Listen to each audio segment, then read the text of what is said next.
یہ بات ہے قرآن کی۔ یہ کوئی اللہ کا کلام نہیں ہے، یہ محمد کا خود کا گھڑا ہوا کلام ہے۔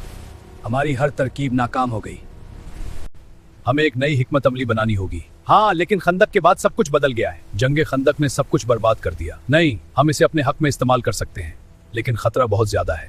ہماری ہر چال ناکام ہو گئی، ہم نے جو بھی آدمی بھیجا ناکام واپس آیا، ہر سردار کو خاموش کیا، پیسہ پانی کی طرح بہایا، لیکن کوئی بھی۔ آپ فکر مت کیجیے، اس بار اس کے جسم پر نہیں، اس کی روح پر وار کیا جائے گا۔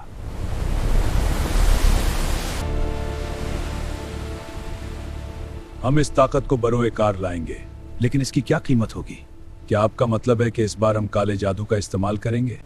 ہم اس بار مختلف ہتھ کنڈوں کی ضرورت ہے۔ کیا آپ کا مطلب ہے کہ اس بار ہم کالے جادو کا استعمال کریں گے؟ بالکل، روایتی طریقے ناکام ہو گئے ہیں، لیکن اس کی بھاری قیمت چکانی پڑے گی۔ جی، صحیح فرمایا آپ نے۔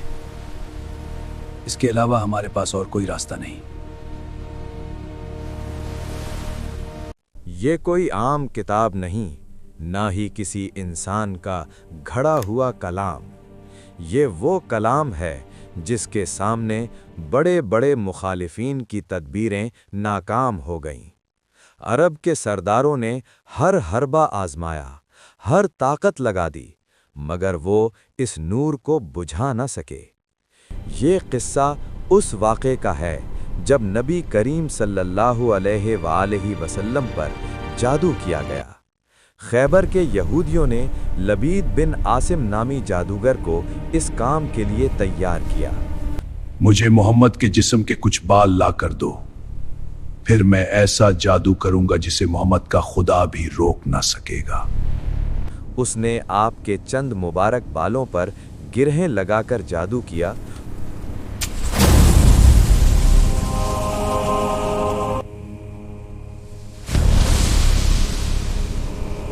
اور انہیں ایک کنویں میں ڈال دیا۔ دیکھتا ہوں کون بچاتا ہے محمد کو میرے جادو سے۔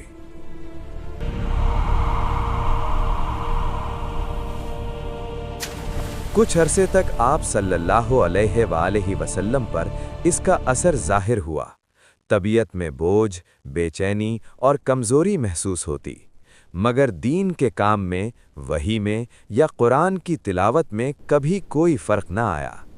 اللہ تعالیٰ نے اپنے نبی کی نبوت اور رسالت کو ہر حال میں محفوظ رکھا۔ پھر اللہ نے 2 سورتیں نازل فرمائیں، سورۃ الفلق اور سورۃ الناس۔ جبریل علیہ السلام نے خبر دی کہ بالوں پر 11 گرہیں ہیں۔ نبی کریم صلی اللہ علیہ وآلہ وسلم ہر آیت پڑھتے جاتے اور ایک ایک گرہ کھلتی جاتی، یہاں تک کہ ساری گرہیں کھل گئیں اور آپ نے یوں محسوس کیا جیسے کسی قید سے آزاد ہو گئے ہوں۔ یہ بات ہے سورہ فلق کی۔ مدینہ کی فضا پرسکون تھی، جنگ خندق گزر چکی تھی، صلح حدیبیہ کو کچھ عرصہ بیت چکا تھا۔ بظاہر سب خاموش تھا، مگر یہ خاموشی طوفان سے پہلے کی خاموشی تھی۔ خیبر کے قلعوں میں رات کی تاریکی میں چند چہرے جمع تھے۔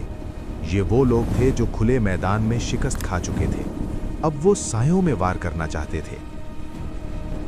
یہ کوئی اللہ کا کلام نہیں ہے، یہ محمد کا خود کا گھڑا ہوا کلام ہے۔ ہماری ہر چال ناکام ہو گئی، ہم نے جو بھی آدمی بھیجا ناکام واپس آیا، ہر سردار کو خاموش کیا، پیسہ پانی کی طرح بہایا، لیکن کوئی بھی چال کامیاب نہ ہو سکی۔ جنگ خندق نے سب کچھ برباد کر دیا۔ آپ فکر مت کیجیے، اس بار اس کے جسم پر نہیں، اس کی روح پر وار کیا جائے گا۔ کیا آپ کا مطلب ہے کہ اس بار ہم کالے جادو کا استعمال کریں گے؟ جی، صحیح فرمایا آپ نے۔ اس کے علاوہ ہمارے پاس اور کوئی راستہ نہیں۔ خیبر کے یہودی سردار جانتے تھے کہ محمد صلی اللہ علیہ وآلہ وسلم کو تلوار سے ہرانا ممکن نہیں۔ قرآن کی آیات ان کے قلعوں سے زیادہ مضبوط تھیں۔